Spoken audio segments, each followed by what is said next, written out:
Усилить работу по подготовке к отопительному сезону. Такое поручение глава Коми дал руководителю Княжпогосского района Вячеславу Ивочкину. Сейчас готовность жилфонда только на четверть, а осень уже не за горами. В ходе рабочей поездки губернатора вскрылись и другие недоработки администрации района. К примеру, здесь всего один ТОС, а ведь с его помощью можно решать множество вопросов.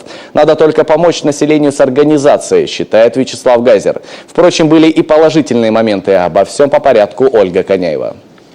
Так, ну договора заключены, заселение когда предполагается? Да, сейчас уже идет, мы тут подписываем, сейчас вот асфальтирование закончим, чтобы более-менее.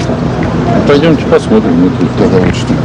Первым делом глава осматривает дома для переселенцев из аварийного жилья. Планировалось, что будущие новоселы заедут в квартиры еще в 2014 году. Однако первый этап программы район провалил. И только теперь дома готовы к приемке. Были учтены жалобы, связанные с шумоизоляцией.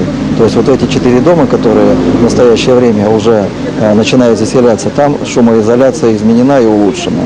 Значит, второй этап в этом году нам нужно построить 2 дома. Я уже говорил в своем докладе, это 20 и 28-квартирные дома.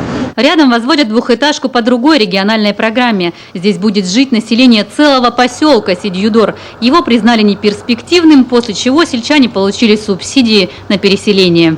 С 26 семьями уже заключены договора, зарегистрированы в Росреестре. Будущие семьи уже знают, какие у них квартиры, какая отделка, какая нумерация квартир. После сдачи дома им останется только зарегистрировать свое право собственности в Росреестре. 2 семьи сейчас находятся на стадии оформления документов, сбора документов для получения социальных выплат. Дальше физкультурный комплекс. Там сейчас обновляют спортзал. За последние несколько лет в районе открыли бассейн, лыжную базу и хоккейные корты. Спортом в муниципалитете занимается треть населения. Новый тренажерный зал для девушек, а не девушки и мужчины. Мужчина сталый зал, новый для девушек тоже отремонтирован. В принципе, работа идет. Ну и еще остался здесь управление сидит спорта. Ну там немножко ремонт тоже будет сделать. Еще один строительный объект – новый корпус Республиканского дома для престарелых и инвалидов. Через год здесь планируют открыть психоневрологическое отделение на 50 человек. Стоимость всех работ – 146 миллионов рублей. Вячеслав Гайзер побывал и в основном корпусе. Его обитатели поделились с главой своими чаяниями. Умирать не хочется. Ну а зачем умирать? Жить и жить надо. Здоровья вам. Всего самого хорошего.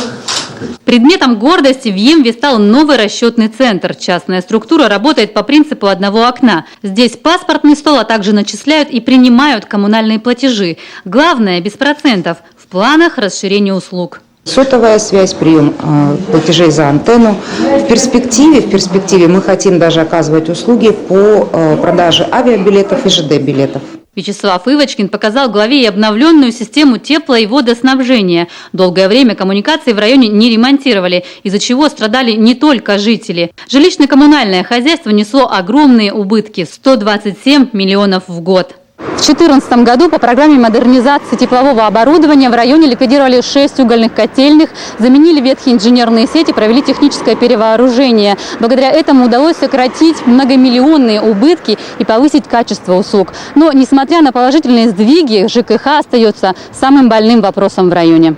Это выяснилось на встрече с населением района. Сельчане недовольны качеством питьевой воды, повышением тарифов на содержание жилья, медлительностью коммунальщиков в аварийных ситуациях. А после доклада руководителя комитета ЖКХ оказалось, что единственная в районе управляющая компания не прошла лицензирование и сейчас работает незаконно. На ее обслуживание более 700 домов, и всю необходимую документацию собрать оказалось сложно, оправдываются местные власти. Но как объяснить, что Княжпогосский район еще и в аутсайдерах по подготовке к отопительному сезону?